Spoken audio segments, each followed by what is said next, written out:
Bonjour à tous, bienvenue dans le podcast Agua de Luz. Aujourd'hui, j'ai l'honneur d'accueillir Sarah, qui est une amie que j'ai rencontrée lors de ma première formation de yoga. Et depuis, il s'en est passé des choses, ça fait déjà plus de 3 ans. Et c'était tout naturel pour moi de l'inviter sur ce podcast parce que j'aime beaucoup son approche du vivant, du chamanisme et tout simplement de la spiritualité. C'est une approche qui est très simple, sans artifice, qui ne nécessite aucun instrument, aucun outil spirituel, aucune tenue folklorique. Et c'est ça que j'adore chez Sarah, c'est la simplicité. Et pour autant, simplicité ne veut pas dire dénuée de puissance. Donc voilà, sur ces belles paroles, bienvenue Sarah. Bonjour Sarah. Merci, bonjour à tous et merci à toi Clara de me donner la parole sur ton podcast. Et pour cette belle présentation aussi. C'est vrai qu'elle était pas mal, ça a coulé tout seul en tout cas. Donc c'était vraiment, ouais, c'était fluide pour moi et c'est vrai que c'est ce qui te représente le mieux. Donc je voulais qu'on en profite pour faire cette petite discussion, ce petit instant papotage autour de la spiritualité comme on a l'habitude de faire finalement par écrit sur Instagram souvent, sur WhatsApp ou via des vocaux. Ou même quand on s'appelle des fois Oui, sans qu'il y ait de thème particulier, mais on finit toujours par échanger sur des thèmes, des questions existentielles, je trouve. oui, Et, oui, on aime bien la profondeur, je pense. oui, je sais pas ce qui fait ouais, c'est vrai que ça nous caractérise beaucoup. On va assez loin parfois dans nos réflexions, mais c'est intense, mais j'aime l'intensité. Ouais, et puis ça ouvre des espaces. Enfin, tu parlais de vivant tout à l'heure, pour moi, c'est des espaces qui sont vivants, en fait. Aussi d'aborder ces profondeurs-là, ces questions existentielles-là, et aussi des façons d'y répondre humblement à notre niveau, quoi.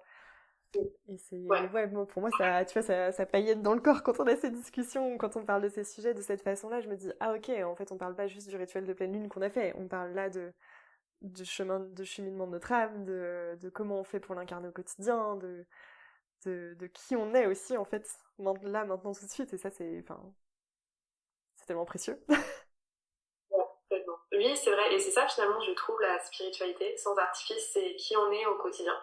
Euh, comment on incarne cette spiritualité finalement, même si j'ai tendance à dire que tout est spirituel, même le simple fait de vivre est spirituel. Même Gérard, le routier, le camionneur, est spirituel par essence, vu qu'il est en vie, il est vivant tout simplement. Je sais que c'est un exemple qui est un peu particulier, mais j'aime bien le aussi parce qu'en fait, je me rends compte que tout a sa place finalement, et que la spiritualité, ce n'est pas forcément avoir un tambour, faire brûler de la sauge et tout ce genre de choses. Mm, Et c'est ça aussi que j'aime beaucoup dans nos discussions, mm. c'est que même si on brûle de la sauge et qu'on a des tambours, Bien c'est sûr, vrai, il faut le dire, bien sûr. pour autant on se rend bien compte que c'est pas... Bah, en fait, moi, j'adore revenir à l'étymologie des mots parce que je trouve que ça veut dire beaucoup. Et en l'occurrence, spiritualité, ça vient du mot souffle en latin. Donc en fait, à partir du moment où on respire, on a une part de spiritualité en nous. C'est juste qu'après, on met des curseurs où je pense, on développe plus ou moins cette intelligence spirituelle et où du coup, on en a plus ou moins conscience en fait. Mais en fait, on l'a tous. Et il y en a après enfin, comme toi, comme moi aujourd'hui, qui choisissons de le développer peut-être, en tout cas à travers des outils qui permettent d'accompagner les autres. Et c'est pour ça que, bah oui, parfois on a des tambours, parfois on a la voix, parfois on a le yoga, parfois on a d'autres choses. Moi, j'utilise aussi tout bêtement des fois des mots pendant mes formations en entreprise qui n'ont rien à voir avec la spiritualité, mais juste avec des mots, juste en reparlant d'instant présent, dans juste peut-être 10% de la formation qui n'a rien à voir. Bah, c'est une façon pour moi de repartager sur ces thèmes et de l'incarner aussi dans tous les aspects de la vie, quoi, de pas cloisonner, en fait. J'adore cette idée de... Effectivement, le mot spiritualité et le fait de respirer est spirituel. Donc j'adore cette façon de voir les choses qui... En tout cas, moi, ça me recentre quand on me dit ça, et ça m'allège aussi, tu vois. Je me dis, ah bah finalement, tout est là, et c'est simple, Ouais. c'est simplicité. Et en fait, c'est tellement simple qu'on cherche à compliquer les choses. C'est exactement ça. Et c'est tellement simple que c'est pour ça qu'on est un peu... on peut être plus court parfois. face à cette simplicité. Oui. En tout cas, moi, je suis prise de court face à cette simplicité parfois où le mental va chercher beaucoup de choses. Hein. Tu dois connaître cet espace mental qui peut être très bruyant et qui va chercher qui va interpréter beaucoup et qui va du coup s'emparer de plein d'informations. Et, euh, et ouais, et quand quand je suis confrontée à cette simplicité, il y a tout qui tombe et finalement c'est aussi une partie de mon identité un peu, tu vois, je sais pas tu vois ce que je veux dire, mais tu vois, un côté où je me dis, mais c'est tellement simple que même mon identité, en fait, pourquoi je me rattache à tout ça? C'est simple. Et du coup, c'est ça aussi qui fait que mon ego perd pied, tu vois. En mode, bah non, je peux plus m'identifier à tout ça. Exactement. Parce que non, il n'y a plus de ça. C'est juste, c'est simple. Bah, La c'est présence. ça, sortir de l'histoire en fait. Sortir d'histoire, exactement, Ouais. ouais. Sortir des histoires, il n'y en a pas qu'une en général. Oui, ce que j'allais dire, ouais, de la grande histoire qu'on peut se faire, mais c'est vrai qu'il y en a plein au sein d'une même et seule Ouais. histoire. Et du coup, revenir à une forme de simplicité et où là, en fait, tout peut être vivant. Et tu sais, nous, je me faisais la réflexion, il y a pas très longtemps, on t'anime aussi des retraites. Est-ce que je spoil qu'on va peut-être en animer une aussi l'année prochaine? Oui, je crois que Et ça se présente. De toute façon, là, c'est trop tard. Je pense que si là, on ne dit rien, ça va susciter trop d'interrogations. pardon pour le spoil, au pire on le coupera au montage. T'excuses pas. Non, non, c'est très bien. Mais je me faisais la réflexion en fait, pourquoi est-ce que j'aimais autant ces espaces et pourquoi est-ce que ça parlait autant aux gens? Et en fait, mon cheminement de ces derniers jours là-dessus, c'est que c'est des espaces en fait où on est tellement présent à ce qui est, où il n'y a plus d'histoire en fait, il n'y a plus de masque. C'est juste vivant, c'est juste simple. Le souci, c'est qu'il faut ramener ça. Enfin, le souci. Le seul truc, c'est c'est bien de vivre ça, mais après, il faut le vivre aussi dans son quotidien. Faut pas attendre les retraites. Ou pas être obligé de faire des retraites pour se sentir vivant et connecté, en fait, à quelque chose qui est, ouais, qui est imperceptible et qui nous transcende un peu, quoi. Et c'est juste que tu exprimes si bien dans le vide, quand il y a rien d'autre, quand il n'y a pas d'histoire, pas d'ego, juste la présence, ben en fait, il y a des choses tellement belles, des idées tellement euh, enfin presque magiques, enfin, en tout cas qui nous mettent de la joie, qui peuvent nous traverser, que c'est assez fou, quoi.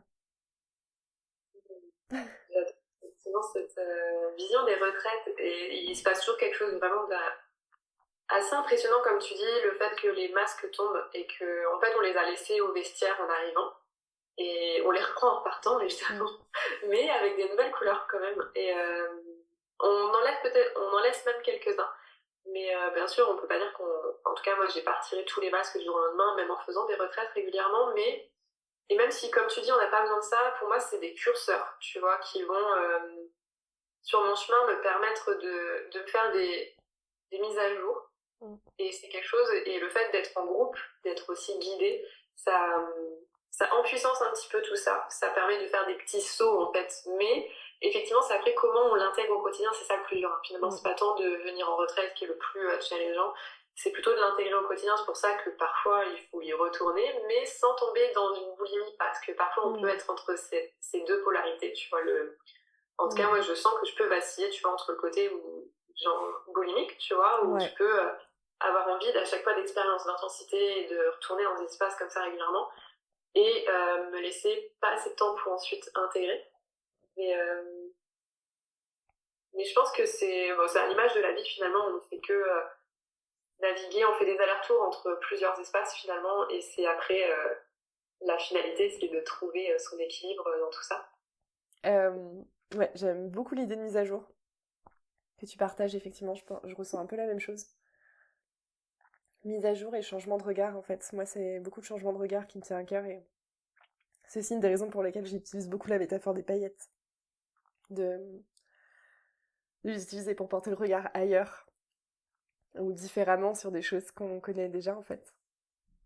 Et, euh, et ouais, ça fait partie des raisons pour lesquelles je continue à créer ces espaces et à y participer aussi de temps en temps pour faire mes propres mises à jour. Ou juste trouver de l'espace aussi. Enfin, plus j'avance et plus je me dis, c'est aussi des... Parce qu'on est quand même tous dans notre société française de 2024. Et du coup, c'est... Enfin, j'ai beau savoir des fois qu'il faut créer l'espace, j'ai beau le créer. d'avoir des temps de plus longs, des week-ends, des journées, même des semaines, ça, c'est pas...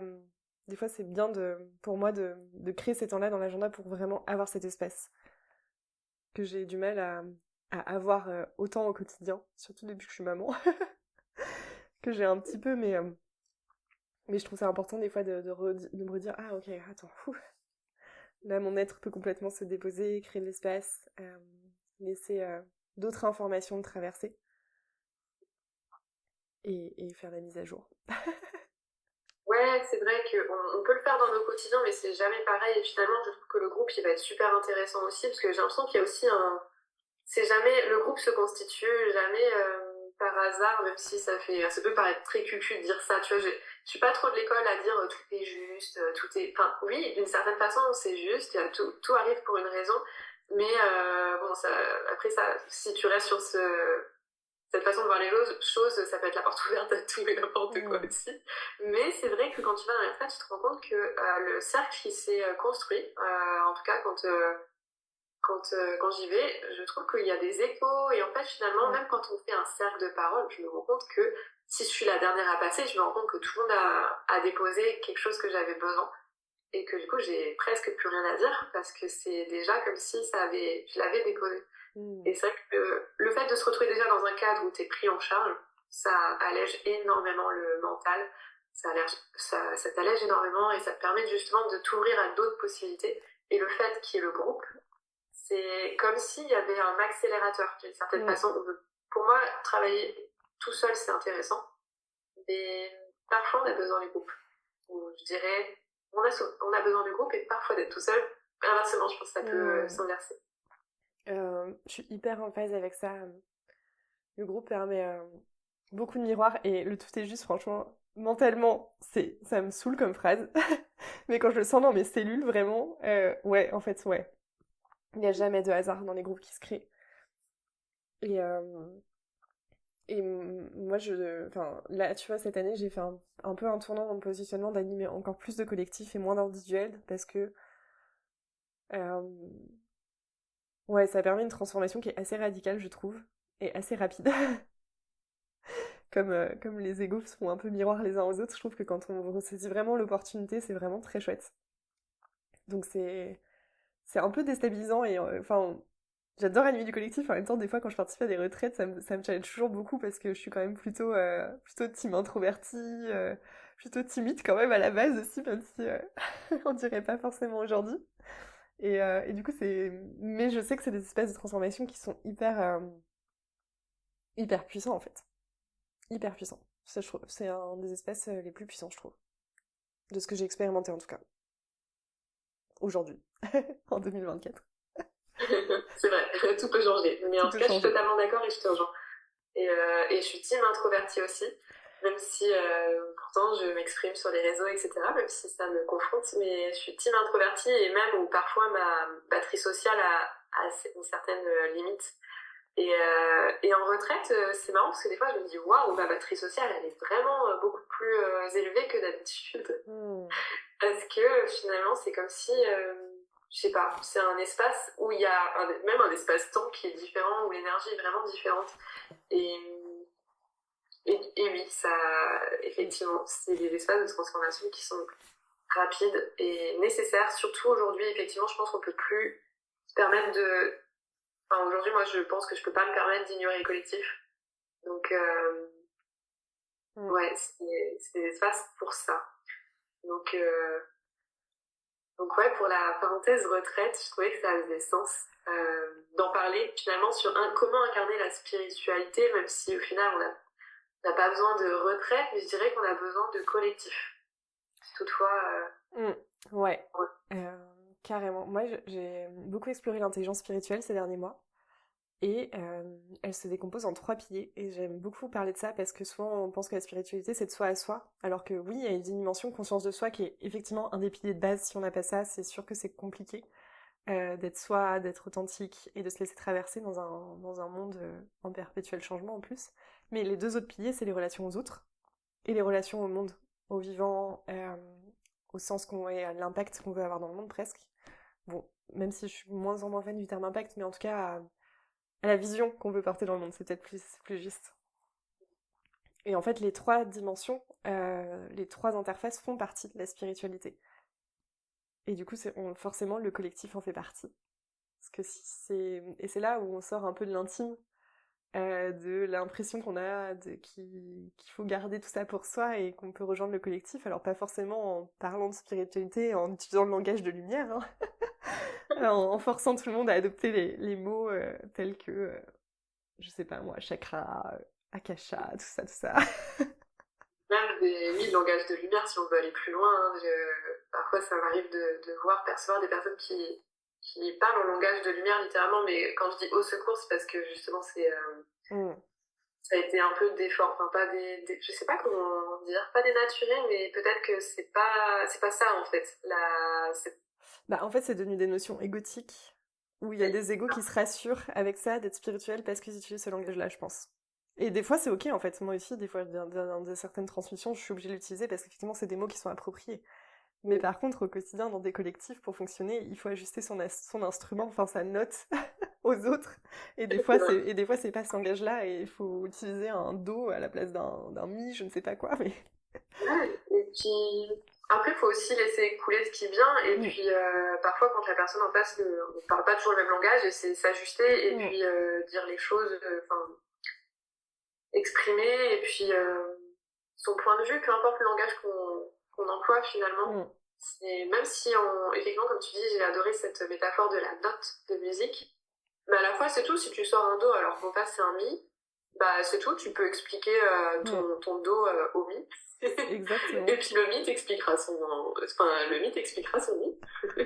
Ça peut être, ouais, c'est intéressant aussi comme, c'est ce qu'a coulé là en tout cas. Effectivement, on n'est pas obligé d'utiliser ce langage et quand même on l'utilise, en fait, je pense que ça peut aussi tout simplement Mm, ouvrir quelque chose et ça peut être aussi ok. mm. Oui, bah en fait c'est comme tout, ça dépend de l'espace depuis lequel on le fait. Exactement, j'allais y venir en fait. Oui, exactement, en fait c'est ça que... Ouais, en fait tu peux ouais, exprimer ça. Je dis beaucoup ouais là, parce que quand ça se met à jour là dans ma tête, j'ai tout qui se rassemble. Et ouais, ça dépend depuis quel espace on le fait. Est-ce que tu sors un langage de lumière, enfin de lumière, je sais pas si on peut appeler ça un langage de lumière, mais parfois un langage qui peut paraître, en tout cas spirituel, pour que ça fasse exotique, tu vois, ou parce qu'il n'y a pas d'autre mot qui est approprié, tout Mm. simplement. Ouais. Et ouais. Et du coup, c'est bien d'être présent, je trouve.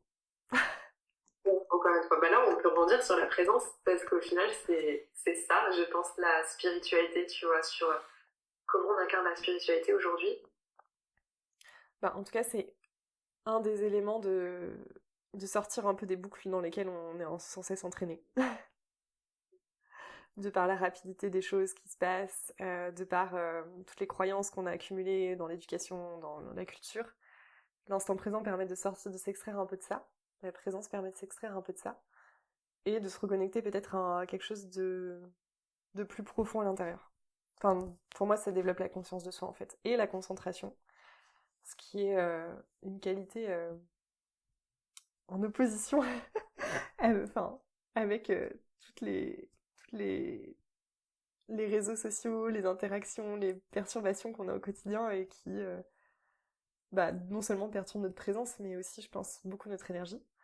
Du coup, s'entraîner à revenir à l'instant présent, à se concentrer, à retrouver un espace à l'intérieur, c'est presque de la résistance, je trouve, aujourd'hui. Et vraiment très très utile pour se sentir bien, je trouve, dans mon expérience. Et plus serein, en tout cas. Je suis totalement d'accord parce que j'ai l'impression qu'on est entraîné quotidiennement pour se déconcentrer, tu vois, à travers tous les stimuli. Enfin, en tout cas, mon environnement, enfin, je pense que c'est l'environnement de beaucoup de gens, et qu'on est... C'est comme si on allait à contre-courant quand tu veux revenir à quelque chose de plus simple, justement à la présence et à comme tu dis, la concentration, Mm. se concentrer sur une seule et même chose et puis pas passer d'une chose à l'autre comme on peut le faire quand on scrolle, par exemple, ou enfin dans beaucoup d'activités du quotidien, je trouve on passe d'une chose à l'autre sans cesse. Et ça peut, parfois, on peut arriver à une certaine saturation. D'ailleurs, en tout cas, moi, c'est ce que j'expérimente, la saturation de tout ça. Et revenir à la présence, oui, c'est aller à contre-courant, et pourtant, c'est C'est ça, je simple. pense, la clé, enfin, en tout cas, la clé. je sais pas si on peut parler de clé, mais en tout cas, c'est ce qu'on est censé être, je pense. C'est pour aller dans quelque chose de spirituel, enfin, de spirituel. Pour vivre au mieux sa spiritualité, c'est revenir à l'intérieur sur la simplicité et se laisser peut-être un peu moins distraire par tous les stimuli extérieurs. Euh, Comme si on coupait euh, le son, en fait. Comme si on baissait le son de tout le brouhaha externe. Hmm. Ouais, en fait, ouais, ça me fait venir une autre image que j'avais pas du tout anticipée, mais ça coupe le son, mais en fait, on rallume le son intérieur, surtout, qui fait qu'on peut naviguer différemment dans le brouhaha extérieur. Mmh.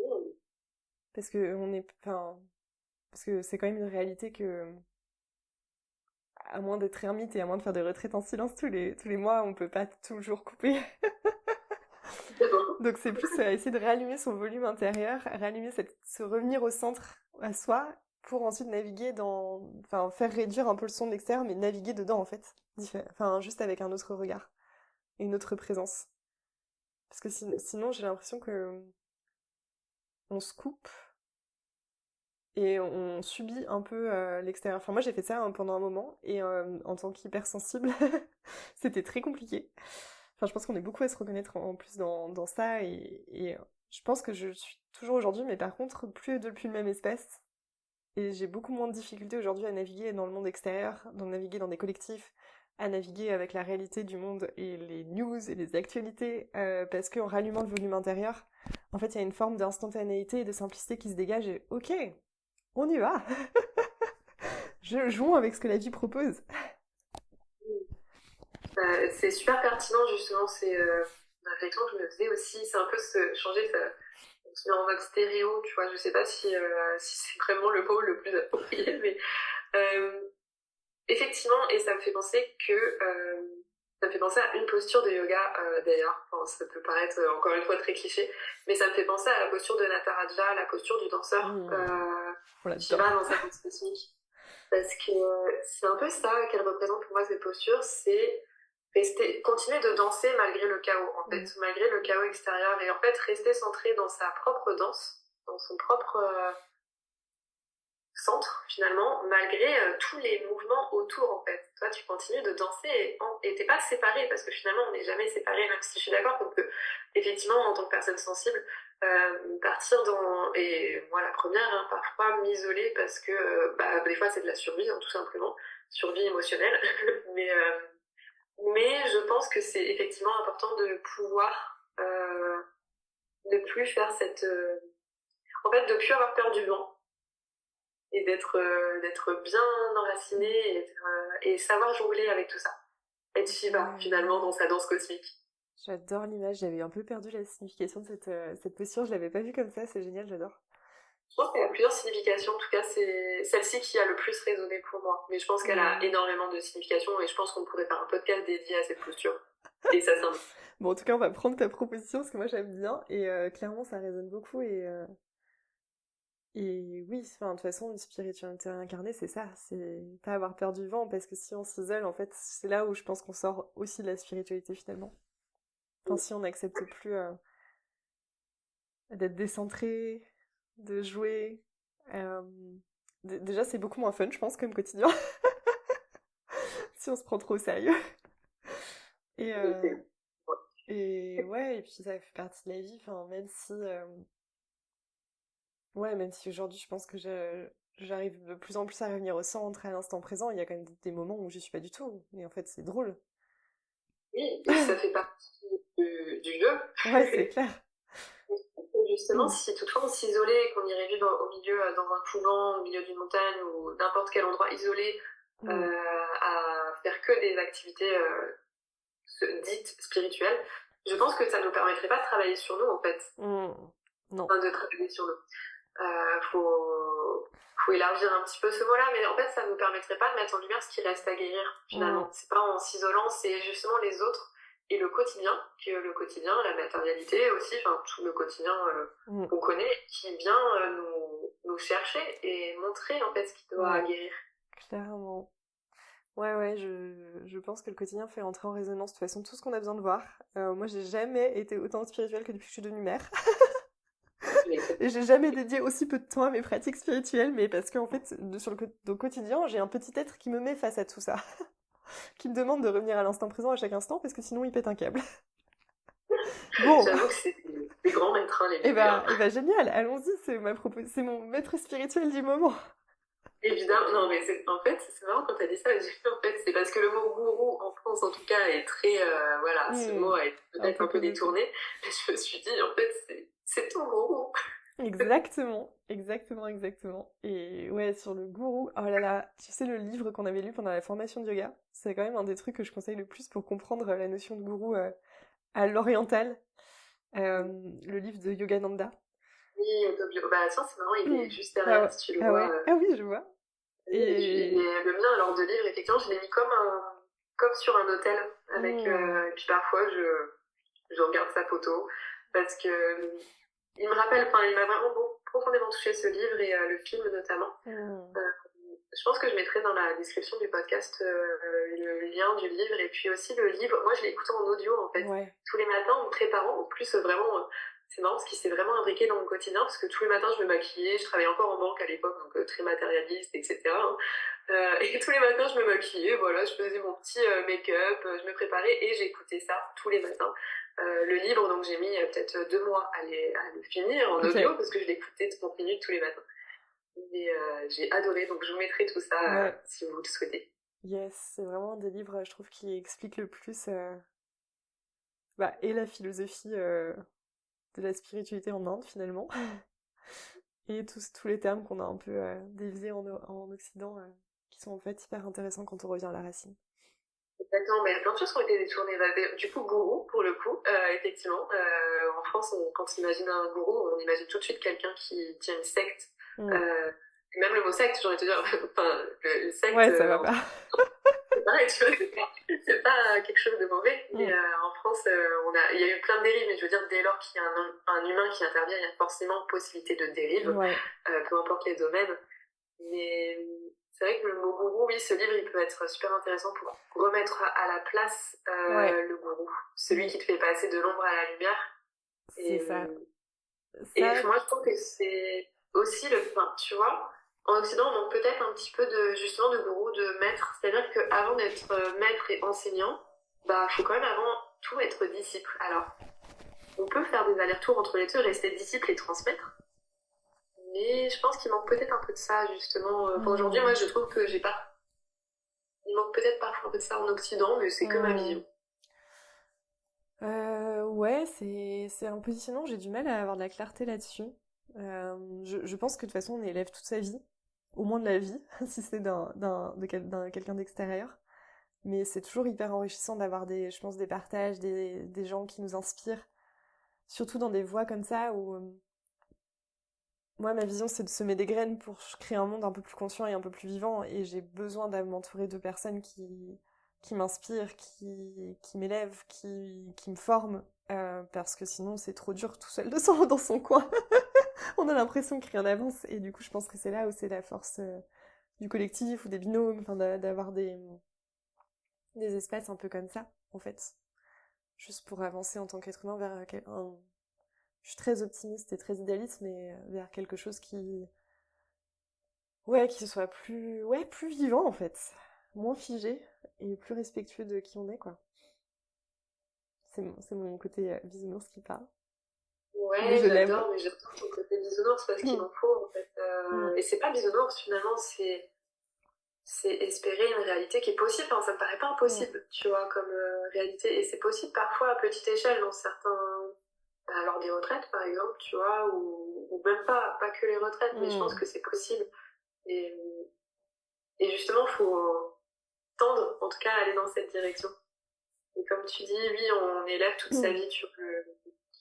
Effectivement, comme je disais, je pense tu peux être disciple et transmettre. Et c'est même, pour moi, la transmission me permet de continuer d'apprendre. mm, Enfin, ça me permet d'intégrer un peu plus quand je transmets.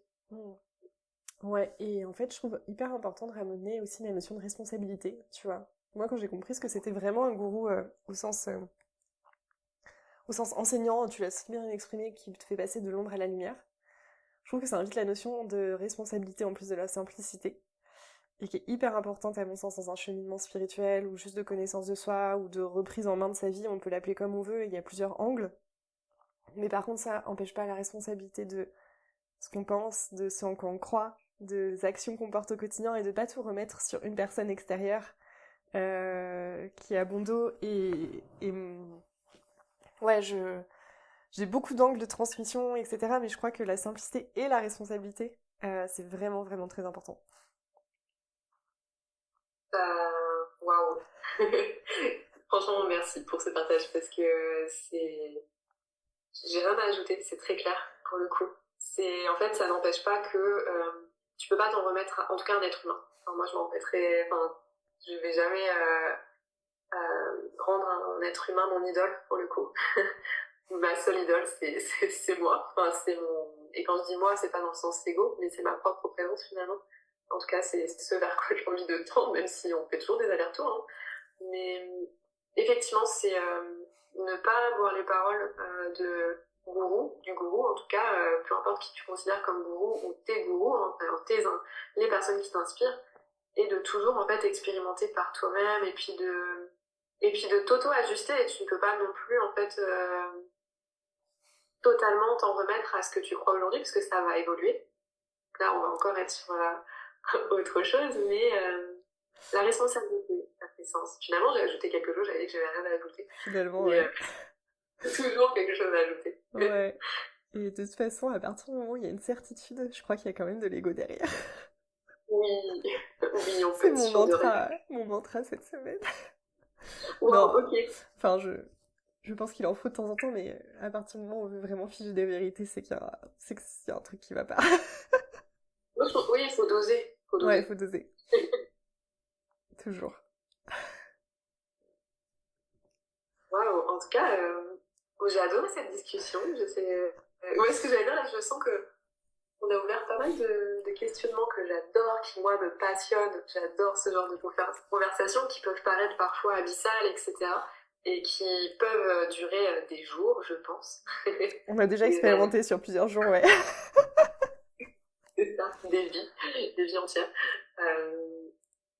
C'est vrai que ça, en tout cas, si je devrais conclure, finalement, oui, la spiritualité, c'est revenir à la simplicité. Au souffle de vie. Ouais, c'est beau. Et je vais en profiter pour introduire. Alors parfois, effectivement, la simplicité, ça n'empêche pas qu'on peut s'aider de certains outils, hein, bien sûr. Et, et moi, ce que j'adore dans ton approche, c'est les outils que tu proposes. Et ça me permet d'introduire un petit peu les cartes paillettes. Si tu veux nous en dire plus, t'en parleras mieux que moi. Mais moi, je les vois comme justement dans notre monde hyper stimulé. Je les ai pas encore reçues parce qu'elles sont encore en cours, mais quand je me connecte à elles, quand je me connecte aux cartes paillettes, je les vois comme quelqu'un pas qui tape du poing sur la table en mode égo, encore une fois, mais un petit point sur la table qui vient me recentrer, genre, tu vois, la petite carte qui refait ton rappel quotidien, bon là, tu reviens. Tu vois. C'est comme ça que moi je les vois aujourd'hui. Mais t'en parleras mieux que moi. Oh ouais, mais c'est un peu ça. C'est toujours intéressant de voir comment les gens le perçoivent. De toute façon, depuis que j'ai lancé il y a quelques semaines publiquement les cartes paillettes, je m'aperçois que les gens s'approprient, ont plein d'idées pour les utiliser que j'avais même pas anticipé au départ, donc j'adore ce qui est en train de se passer. Mais du coup, pour vous résumer, ouais, c'est 46 invitations à revenir à la présence en fait au quotidien. C'est des choses qui sont assez simples, qui prennent que quelques minutes. Et on peut l'utiliser par exemple le matin en tirant une carte ou même en faisant un challenge entre amis si on est en groupe. Voilà, on peut l'utiliser de plein de façons différentes. Il y en a qui ont prévu l'utiliser en couple, ce que je n'avais pas anticipé au départ. Mais c'est des petites invitations à faire pour s'entraîner justement à revenir à la présence. Et ou parfois sortir aussi de nos routines un peu automatiques. Parce que je sais qu'il y en a plein qui ont des routines, qui font plein de choses, c'est très très chouette. Mais des fois, en tirer une, ça peut donner une autre idée à faire au quotidien plutôt que de faire par exemple 3 salutations au soleil le matin en mode complètement automatique, ce qui fait qu'on n'est plus forcément présent, en tout cas pas toujours, même si c'est mieux que rien de les faire. Donc voilà, donc c'est un peu l'idée, c'est un jeu qui est hyper simple, franchement j'ai hésité à le sortir pendant un moment en mode mais c'est trop simple. Les gens s'en foutent de tirer une carte et de voir qu'il faut respirer. Bah en fait, on fait si peu attention à notre respiration que imaginez qu'on est plus de 90% à mal respirer dans notre quotidien. Parce qu'on respire trop vite, parce qu'on respire pas par le ventre, parce qu'on respire pas par le nez. Enfin, voilà, donc du coup c'est des invitations comme ça, hyper simples, sur des cartes qui sont ultra belles, parce que pour moi c'est important de remettre du beau aussi. Et de la matière, d'avoir envie de les piocher au quotidien. Donc il y a les cartes qui sont matière à tirer au quotidien, il y a le livret qui est en version numérique, qui sera collaboratif, où là il y a des playlists, il y a des idées, il y a des ressources, il y a même des recettes pour, pour avoir des idées et s'inspirer de tout ce qui existe déjà dans l'intelligence collective en fait, pour ramener son attention au centre. Voilà, je me suis un peu emballée, mais c'est un peu ça les cartes paillettes. Non, c'était parfait, j'ai adoré. Je me suis laissée emballer par ton enthousiasme et oui, j'adore le côté, même les recettes, revenir à la matière, tu vois, finalement. Revenir, encore une fois, c'est la spiritualité, c'est revenir aussi à la matière parce qu'on a tendance parfois à vouloir s'en détacher. Bah là, je l'ai découpé en 3 parties, le jeu, je l'ai découpé en actions qui nourrissent la tête, le corps ou le cœur. Et il n'y a rien de, en tout cas, ésotérique dedans. Il n'y a pas de pierre, il n'y a pas de bâton de sauge, il n'y a rien de tout ça. C'est vraiment que des trucs qu'on peut faire chez soi sans quasiment d'investissement, pour la plupart. Ça, c'est top. Il n'y a pas besoin de s'acheter des pierres et des fumigations. Simplicité. Même si on peut, enfin, je veux dire, si vous en avez et que c'est ok, on peut. vous pouvez l'utiliser. J'en utilise aussi. on peut. Mais même les recettes aussi, j'aime beaucoup ce côté revenir à la matière via les recettes. Finalement, la cuisine, ça peut être aussi très... ça me reconnecte à ma présence dans la cuisine. Parce que quand je cuisine, enfin, quoique, même si des fois je le fais en mode automatique. Mais en fait, tout peut se faire en mode automatique. Et tu as parlé des salutations au soleil. C'est marrant parce que je me suis déjà surprise à faire mes salutations au soleil en mode automatique. Allez, c'est bon, je l'ai fait. Et justement, j'ai déconstruit un peu ça dernièrement. Donc, revenir à la simplicité. Et c'est marrant le fait que tu as dit, je voulais pas le sortir parce que c'était trop simple. Et justement, je suis dans le même processus actuellement, donc je me suis dit, mais waouh, c'est... Bah justement, en fait, on a besoin de simplicité. Écoute, en tout cas, c'est le parti pris. C'est mon angle actuel. Et j'adore. J'adore cet angle. Donc, on verra ce que ça donne, mais le jeu, je suis très contente de, pour une fois, aussi sortir un projet qui est matière et pas juste une retraite ou une transmission ou une formation. Je suis très contente aussi d'avoir un objet qui peut circuler, que les gens peuvent s'approprier, qui peuvent mettre en fait sous leurs yeux au quotidien pour s'en rappeler, parce que en fait je sais très bien que dans le creux des vagues, parce qu'on a tous dans la vie, que c'est là où on oublie de revenir à la présence et c'est là où on en a besoin en fait. Parce que c'est là où on se laisse happer notre énergie, c'est là où on se laisse happer par les distractions. Donc du coup, je suis trop contente d'avoir enfin un truc un peu aussi à tenir et à avoir sur soi. Et puis en plus, j'adore le fait que ce soit un jeu. Ça permet de ramener un peu de légèreté aussi dans tout ce... Exactement.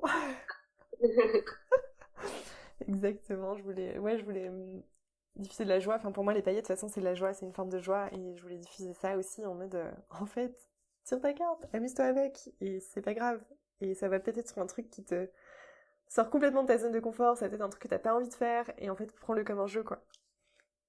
Ouais, exactement. Parce que on est dans un grand jeu, finalement. Exactement, on est dans un grand jeu. Donc, autant y aller à fond. Même si des fois, on n'a pas envie de jouer, hein, clairement. On a plein de cul parfois de ce jeu et des règles. Ouais.